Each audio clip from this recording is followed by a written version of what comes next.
Hello દોસ્તો, નમસ્કાર. Thank you followers, like કરતા મિત્રોને, તમામ મિત્રોને નમસ્કાર. હાલ જે કોરોનાની મહામારી માટે જે સરકાર દ્વારા જે વેક્સિન બની ગઈ છે અને સરકાર દ્વારા આપવાની ચાલુ થઈ ગઈ છે, તો આપણે વડિયા વિસ્તારમાં વેક્સિન ચાલુ થઈ ગઈ છે. તો કઈ રીતે કેટલી ઉંમરના લોકોને વેક્સિન અપાશે એ બાબતે આપણે સામૂહિક આરોગ્ય કેન્દ્રના અધિકારી શ્રી ગજેરા સાહેબ પાસેથી માહિતી લઈએ અને થોડું જાણીએ કે ભાઈ કઈ રીતે વેક્સિન માટેની વ્યવસ્થા છે, કોણ લઈ શકે છે, કઈ રીતે વેક્સિન આપવામાં આવે છે, એની માહિતી ગજેરા સાહેબ પાસેથી લઈએ. નમસ્કાર સર.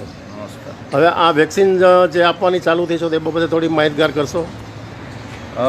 સરકારશ્રીની ગાઈડલાઈન અનુસાર જાહેર જનતા 60 વર્ષથી ઉપરની વયના તથા 45થી 60 વર્ષની વચ્ચેના વયના લોકો જે કોમોર્બિડ કન્ડિશન ધરાવતા હોય તેવા લોકોનું કોરોનાનું રસીકરણ તારીખ 1/3/2021ના રોજથી વડિયા CHC ખાતે ચાલુ થયેલ છે. જે માટે લાભાર્થીઓએ ઉંમરનો આધાર એટલે કે આધાર કાર્ડ લાવવાનું રહેશે અને જે લોકો 45થી 60 વર્ષની વચ્ચેના લોકો છે, જે લોકો કોમોર્બિડ કન્ડિશન ધરાવે છે, તેઓ રજિસ્ટર્ડ મેડિકલ પ્રેક્ટિશનરનું સર્ટિફિકેટ લઈને આવશે.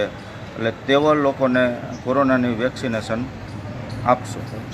સરસ સાહેબ, દરેક લોકો સુધી ઘર ઘર સુધી જો આ વેક્સિન પહોંચી જાય તો એક પોઝિટિવ મુદ્દો પણ બની જાય. અને સર, આપે વાત કરીએ બદલ આપનો ખૂબ ખૂબ આભાર સર.